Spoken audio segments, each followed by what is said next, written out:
Hey guys, thanks for joining me. And if you like what you see, please subscribe. Hello, peoples. I am super excited. You know what time of the year it is? It's spring, which means spring camping. My season is already starting to fill up with some trips coming up, and I'm really excited to get back into the woods and do some woodcraft and on the rivers and creeks and waterways where I like to do boating. And that means that I am really stoked about having my first trip coming up next week, and I'm going to be canoeing the Delaware Water Gap. Very excited about that. I've never done that particular waterway on a canoe, and it's going to be a lot of fun. But it also means that I need to figure out what knives I'm taking. Now, this is only this needs to be an ultralight trip, so I've kind of pulled out the knives that I'm thinking about taking with me, and I'm going to decide which ones I need to narrow it down to. So some of the things that it needs to be pretty rust resistant. It needs to be something that I can build a fire with, or at least something I could build a fire with, something I can carry on me while I am canoeing on my life vest, and maybe a couple of other things that I'm going to go through. So, a lot of these are new knives. Some of them are not, but some of them are tried and true. Some of them are knives that I'm excited to just get in the field and check out. First off, I'm just going to go with this knife right here. It's probably done the most camping with me, and that's the Waypoint from Quiet Carry. The thing has a phenomenally great hollow grind. Van X, super clean, very sharp. This is almost always on my life vest for good reason. Really easy to open, and I found it to be very slicey, keeps an edge for a long time, and utterly rust resistant. Even the liners on the inside of here are LC200N, which is the knife steel that sometimes people use for their knife steels. And these inserts on the titanium here are of such a great steel. It's just all around a phenomenal knife, and I'm gonna keep carrying it, man. Don't break what's working for you, right? The other pocket knife that I'm really curious to take with me is the MBK Monterey Bay Knives Sea Otter, and this is made in the United States by Ray, hand ground, I believe. Very good knife, and it's made out of Magna Cut, so I think that it's going to be a really good knife for that. Very sharp and thin behind the edge. It's not hollow grind. It's kind of like a high saber grind or a saber grind, but action is great, phenomenal on this, and I think it's going to make a great substitute, or maybe even knock out the Waypoint eventually. I'm not sure, but I definitely want to try it out and see how it does in the field. And while we're just talking about pocket knives, I'm just going to also mention that the Hogue Deca Magna Cut, obviously, it's got a great blade shape to it for utility type cuts and stuff like that. I've put a new clip on here and new aluminum scale, so it's nice and lightweight. I don't know about bar locks in a sandy environment, but for a river trip, this might be perfect too. So I want to narrow it down to one of these three. Maybe I'll take two of these. I'm just not 100% sure. Maybe at the end of the video, I'll go ahead and say which ones I'm definitely going to be taking. Let's talk about the fixed blades. So I have a few here. Three of them are brand new to me as of this winter and haven't been out in the field yet. The ones that have been in the field is this A2 version of LT Wright's Genesis. Absolutely great knife. This will make a fire like no one's business. This thing chops batons, does everything, all the woodcrafty type stuff you're going to do. In a dry bag while I'm canoeing, I think it'll be absolutely fine. It's A2, and even if it did get wet, as long as I get it dry pretty soon, it should be absolutely fine. That being said, I'm not 100% sure if I'm going to be taking this, but it is, I think, the only Scandi grind I have on the table, so I might be taking it anyway. And then I have the Bravo 1 from Bark Rivers in Magna Cut. It's been doing really well. No blade deformation, no voids that I've been able to detect. I've definitely batoned with this, and it's the Magna Cut version. It locks into the hand, not quite as good as a Scandi grind, but it's a good all-around camp knife, and I really like it, and I really like the way it feels in the hand. So this, I think, probably edges out this guy, but let's keep going. Next, I want to take a small... all right. So, and then the next big knife that I have is the O2 LT Wright, GNS, and this is like a high saber grind with a swedge, and it looks super nice. I love this handle material and everything else, and I haven't taken it camping yet.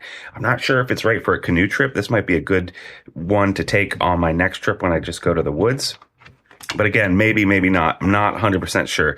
So that's those three knives. These three are in competition. These three in competition, and then finally, I have two knives here, which are my small. Which I need to take one of these small ones. And the first one is the Taskmaster that I just got, Magna Cut. This thing looks phenomenal for all around the camp kind of bushcraft type work. Very, very sharp, like screaming stupid sharp. I need to snow seal this if I'm going to take it with me. And I haven't done that yet. And I just need to seal this leather up so it's a little bit waterproof. And then the other one's the Bush Baby from LT Wright. I haven't decided on this one.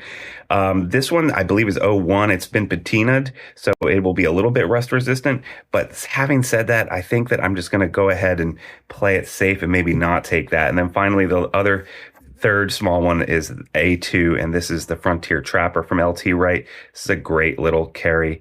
I like it too. Okay, let's go through this. Let's go through these. Which ones am I going to take? I've got 3, 3, and 3. And so I think I want to take one of each. And the parameters needs to be somewhat rust proof, or I need to be aware that, it can't get wet. And it needs to be something that I'm going to use a lot and be able to use extensively for the kinds of things that I'm going to be doing. First off, for pocket knives, this has been my warhorse for so long, and I absolutely know it can do the job. Having said that, I have no doubts that this will do a good job too. This is the Sea Otter from MBK. So, and then I know that this will do a good job too, but it's not as exciting to me. And I also have this blade shape over here for like a kind of utility knife. So I think what I'm going to go with is I'm just going to go with this guy. This will be my pocket knife for the trip. Next, small guys. I think, my first small fixed blade, I'm really excited about the Taskmaster. I've never used it before. First production run. This G10 red G10 handle is going to be waterproof, and I'm just really excited to see what happens with this. And these two are less waterproof, although really, really good knives, and I've used them extensively over this winter to rebuild a warehouse that's been on me a lot, and scaffolding and up high. So I think I'm just going to go ahead and narrow it down and say that we're going to take the Taskmaster. And then finally, which one of these guys am I going to take? I love this guy so much, and it goes so well with this guy.